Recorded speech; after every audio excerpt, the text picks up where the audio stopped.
আল্লাহ কেন নারীকে মাটি থেকে সৃষ্টি করেননি? কেন নারীকে পুরুষের পাঁজরের হাড় থেকে তৈরি করা হয়েছে? নারীকে যেই পুরুষের পাঁজরের হাড় থেকে সৃষ্টি করা হয়েছে তার সাথেই কি তার বিয়ে হবে? আমরা কি সকলেই মাটি থেকে তৈরি, নাকি কেবল আদম আলাইহিস সালাম মাটি থেকে তৈরি? আজকের ভিডিওটি খুব তথ্যবহুল, তাই ভিডিওটি শেষ পর্যন্ত দেখুন। আশা করি অনেক অজানা বিষয় জানতে পারবেন। আল্লাহ পবিত্র কোরআনে ইরশাদ করেছেন, নিশ্চয়ই আমি মানুষকে কালো ও ঠনঠনে শুকনো মাটি দিয়ে তৈরি করেছি। একটি বর্ণনা মতে যখন আল্লাহ তাআলা হযরত আদম আলাইহিস সালামকে সৃষ্টি করার ইচ্ছে করলেন, তখন আল্লাহ আজরাইল আলাইহিস সালামকে হুকুম করলেন পৃথিবী থেকে মাটি নিয়ে আসতে। তখন আজরাইল আলাইহিস সালাম এক মুঠো মাটি নিয়ে আল্লাহর দরবারে চলে যান। তার হাতে যে মাটি উঠে এসেছিল তার 7টি রং ছিল, সাথে বিভিন্ন ধরনের মাটি ছিল। সেই এক মুষ্টি মাটিতে সব ধরনের মাটি ছিল। এরপর আদম আলাইহিস সালামকে সৃষ্টি করার পরে তার পাঁজরের হাড় থেকে এক মহিলাকে সৃষ্টি করেন, যিনি হলেন বিবি হাওয়া আলাইহিস সালাম। বিবি হাওয়া দুনিয়াতে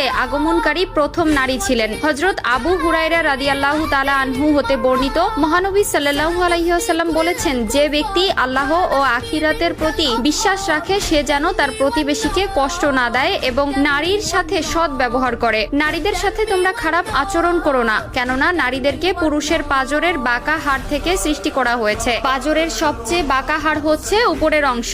একে সোজা করার চেষ্টা করলে ভেঙে যাবে এবং যেমন আছে তেমন রেখে দিলে তা বাঁকাই থেকে যাবে। অতএব নারীদেরকে ভালো ওসিয়তের মাধ্যমে সংশোধন করো। নারীদের সাথে শিশুদের মতো ভদ্র আচরণ করা উচিত। আল্লাহ তাআলা পবিত্র কোরআনে ইরশাদ করেন, পুরুষরা নারীদের উপর কৃতিত্বশীল, অর্থাৎ পুরুষ নারীর অভিভাবক। পুরুষরা নারীর প্রতি দায়িত্বশীল হবে, এটা স্বয়ং আল্লাহ তাআলার বিধান। পুরুষরা হবে ঘরের কর্তা আর নারীরা হবে তার অধীনস্থ। মহান আল্লাহ তাআলা নারীদেরকে পুরুষের জন্য সৃষ্টি করেছেন, তাই পুরুষদের প্রতি নারীর আনুগত্য বাধ্যতামূলক। এই থেকে একটি বিষয় পরিষ্কার যে স্বামী স্ত্রীর অধিকার এক নয়, বরং নারীর চেয়ে পুরুষের অধিকার সবচেয়ে বেশি। এটা মোটেও নারীর প্রতি অবিচার বা অন্যায় নয়। এখন প্রশ্ন হলো, প্রত্যেক নারীকে পুরুষের পাঁজরের হাড্ডি থেকে তৈরি, নাকি কেবলমাত্র হাওয়া আলাইহিস সালামকে হযরত আদম আলাইহিস সালামের পাঁজরের হাড় থেকে তৈরি করা হয়েছে? অগ্রাধিকার মত হচ্ছে শুধুমাত্র প্রথম মানব আদম আলাইহিস সালামকে মাটি দিয়ে তৈরি করা হয়েছে। মাটির তৈরি খাবার খেয়ে মানব দেহ গঠিত হয়। এই প্রসঙ্গে সূরা তোহার একটি আয়াত থেকে সিদ্ধান্ত নিয়েছে যে